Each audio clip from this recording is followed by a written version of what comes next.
Assalamualaikum warahmatullahi wabarakatuh. Salam sejahtera bagi kita semua. Pada kesempatan kali ini, kami dari kelompok 1 dengan anggota saya Nurul Datu Syifa, saya Guntur Maulana, saya Nur Hijriani, saya Faizi Dafayori. Baik, di sini kami akan membuat video pembelajaran untuk memenuhi tugas dari mata kuliah Teknik Sampling dengan dosen pengampu Bapak Rijadiano Syaputra, SPMP, dengan tema Teknik Sampling Tanaman di Bidang Pertanian yang berfokus pada agronomi. Selamat menyaksikan. Halo Sobat Pertanian, dalam bidang pertanian agronomi, kita seringkali dihadapkan pada populasi yang besar seperti hamparan sawah, kebun, dan populasi tanaman lainnya. Bagaimana sih cara kita mengambil data yang efektif dari populasi tersebut? Jawabannya adalah dengan teknik sampling. Pada video ini akan membahas apa itu teknik sampling, tujuan teknik sampling, dan bagaimana ataupun teknik-teknik yang akan digunakan pada teknik sampling ini, dan beberapa contoh terutama pada bidang agronomi yang umum digunakan sehingga kita dapat memperoleh data yang akurat. Secara luas, teknik sampling terbagi menjadi dua kategori, yaitu pengambilan sampel probabilitas dan pengambilan sampel non-probabilitas. Teknik sampling merupakan proses memilih sebagian kecil dari populasi untuk mewakili keseluruhan populasi dalam bidang agronomi. Populasi dapat berupa lahan pertanian, tanaman, ataupun tanah. Tujuan sampling adalah untuk memperoleh data yang akurat dari representatif tentang karakteristik populasi sehingga kita dapat membuat kesimpulan yang valid tentang kondisi lahan pertanian. Terdapat kategori jenis teknik sampling secara luas, diantaranya metode pengambilan sampel probabilitas.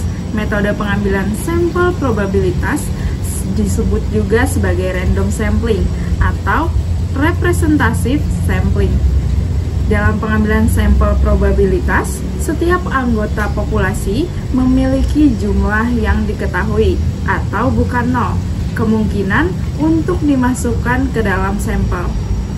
Beberapa bentuk seleksi acak yang digunakan, salah satunya yang pertama adalah sampling acak sederhana, di mana setiap individu dalam populasi memiliki kesempatan yang sama untuk dipilih sebagai sampel. Yang kedua, sampling acak sistematis, yaitu sampel diambil dengan interval tertentu dari populasi. Yang ketiga, sampling acak bertingkat, yaitu populasi dibagi menjadi beberapa strata atau kelompok, dan kemudian sampel diambil secara acak dari setiap strata. Dan yang terakhir adalah sampling cluster, di mana populasi dibagi menjadi beberapa cluster atau kelompok, kemudian beberapa cluster tersebut dipilih secara acak dan semua individu dalam cluster terpilih dijadikan menjadi sampel. Terdapat beberapa contoh penerapan metode pengambilan sampel probabilitas. Yang pertama, penerapan teknik sampling acak sederhana pada lahan sawah untuk mengambil sampel tanah, kemudian menggunakan GPS untuk menentukan titik-titik sampel secara acak, dan kemudian mengambil sampel tanah dengan bertanah. Yang selanjutnya, ada penerapan teknik sampling acak sistematis pada lahan perkebunan untuk mengambil sampel daun dari berbagai varietas tanaman. Kemudian, membagi perkebunan menjadi beberapa strata berdasarkan varietas tanam, dan kemudian mengambil sampel daun secara acak dari setiap strata. Selanjutnya, metode pengambilan sampel non-probabilitas. Berbeda dengan pengambilan sampel probabilitas, pada metode pengambilan sampel non-probabilitas, setiap unit populasi tidak mendapatkan kesempatan yang sama untuk berpartisipasi dalam suatu penelitian, atau bisa juga dibilang tidak ada pemilihan yang acak yang dibuat, karena pemilihan sampel pada non-probabilitas dilakukan atas dasar penilaian yang subjektif dari peneliti. Contohnya yaitu pada pengambilan sampel sukarela, lalu pengambilan sampel yang nyaman atau mudah, pengambilan sampel secara purposif, pengambilan sampel kuota yang proporsional ataupun yang non-proporsional, pengambilan sampel bola salju, pengambilan sampel yang cocok, dan juga pengambilan sampel yang berbasis genealogi. Terdapat contoh metode pengambilan sampel non-probabilitas Sebagai contoh yang pertama yaitu pengambilan sampel secara purposif dengan meneliti dampak varietas padi unggul pada lahan dengan kondisi lahan salinitas yang tinggi. Peneliti akan memilih lahan-lahan yang diketahui memiliki tingkat salinitas tinggi dan menanam varietas padi unggul tersebut di sana. Lalu contoh yang berikutnya yaitu pengambilan sampel kuota secara proporsional ataupun non-proporsional. Dengan contoh meneliti preferensi petani terhadap jenis pupuk organik. Peneliti akan menetapkan kuota jumlah petani dari berbagai kelompok usia dan tingkat pendidikan untuk diwawancarai. Teknik sampling pada tanaman merupakan aspek krusial dalam penelitian pertanian, ekologi, dan juga biologi. Namun, pada proses ini seringkali dihadapkan pada berbagai permasalahan yang dapat mempengaruhi validitas dan representasi data yang diperoleh. Berikut adalah beberapa tantangan utamanya. Faktor pertama yaitu heterogenitas populasi tanaman yang terdiri dari populasi tanaman seringkali sangat heterogen dengan variasi genetik, umur, ukuran, dan kondisi kesehatan yang signifikan. Hal ini menyulitkan pemilihan sampel yang benar-benar mewakili populasi secara keseluruhan.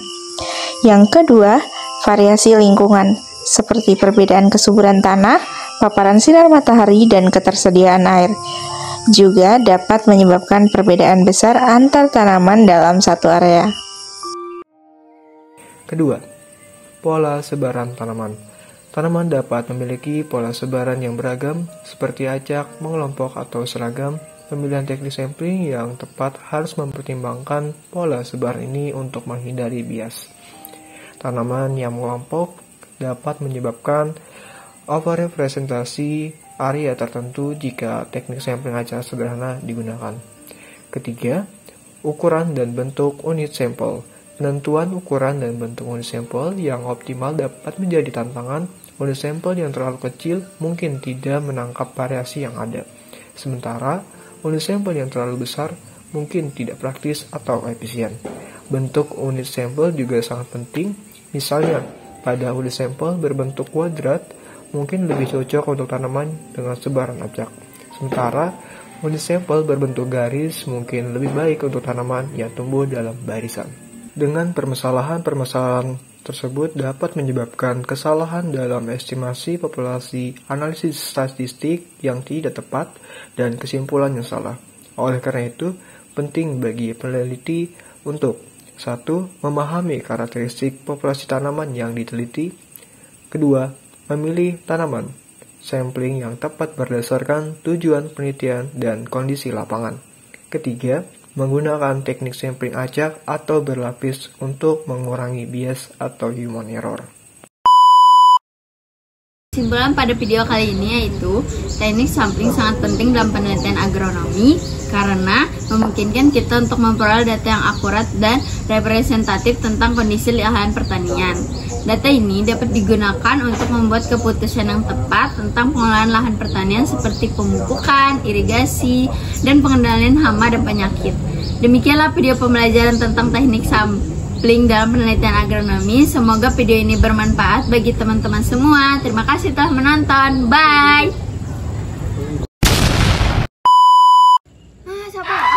Kesimpulan kali ini itu diam dulu. Belok.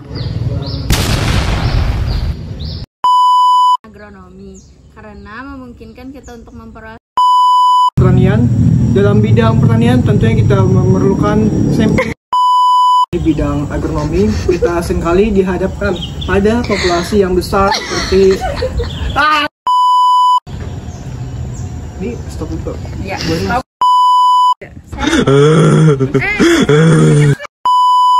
Aku. Baru duduk. Jadi pendek lagi juga. Langsung saya Amnur Hijriani gitu. 1, 2, 3 dah. Saya Amnur Hijriani. End of flashback.